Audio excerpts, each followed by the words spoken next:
Welcome to PM7 politics. కోటి మంది తమ్ముళ్లకు Lokesh new year gift. ఏపీలో కొత్త సంవత్సరం వేళ తెలుగు తమ్ముళ్లకు మంత్రి నారా లోకేష్ గుడ్ న్యూస్ చెప్పారు.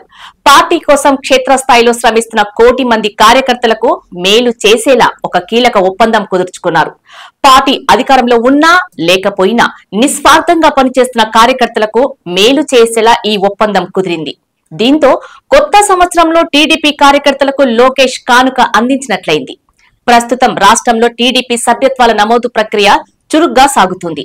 ఈ నేపథ్యంలోనే పార్టీలోని కోటి మంది కార్యకర్తలకు ప్రమాద బీమా సౌకర్యం కల్పించేలా టీడీపీ జాతీయ ప్రధాన కార్యదర్శి నారా లోకేష్ ఇన్సూరెన్స్ కంపెనీతో ఓ అవగాహన ఒప్పందం కుదుర్చుకున్నారు. United India insurance, pragmatic insurance broking ప్రతినిధులు ఈ మేరకు ఒప్పందంపై సంతకాలు చేశారు. కోటి మంది కార్యకర్తల కోసం ఒకే మారు ఇన్సూరెన్స్ సౌకర్యం కల్పించడం రాజకీయ పార్టీలో చరిత్రలో ఇదే ప్రథమం అని చెప్తున్నారు. ఇన్సూరెన్స్ కంపెనీలతో లోకేష్ కుదుర్చుకున్న ఒప్పందం ఈ ఏడాది మొత్తానికి వర్తించబోతుంది. ఇలా కోటి మంది కార్యకర్తల ప్రమాద బీమా కోసం తొలి విడతలో టీడీపీ 42 కోట్లు చెల్లించింది. వచ్చే ఏడాది కూడా దాదాపు ఇదే మొత్తంలో ప్రీమియం సొమ్మును పార్టీనే చెల్లిస్తుంది.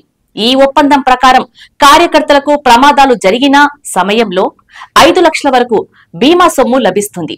దీంతో కలిపి కార్యకర్తల సంక్షేమానికి ఇప్పటి వరకు నారా లోకేష్ మొత్తం 138 కోట్లు ఖర్చు చేసినట్లయింది.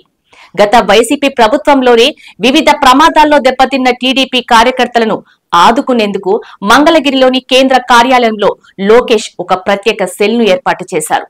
చనిపోయిన కార్యకర్తల పిల్లల కోసం హైదరాబాద్ తో పాటు కృష్ణా జిల్లా చల్లపల్లిలో ఎన్టీఆర్ ట్రస్ట్ తరపున రెసిడెన్షియల్ స్కూళ్లు ఏర్పాటు చేసి ఉచితంగా విద్యనందిస్తున్నారు.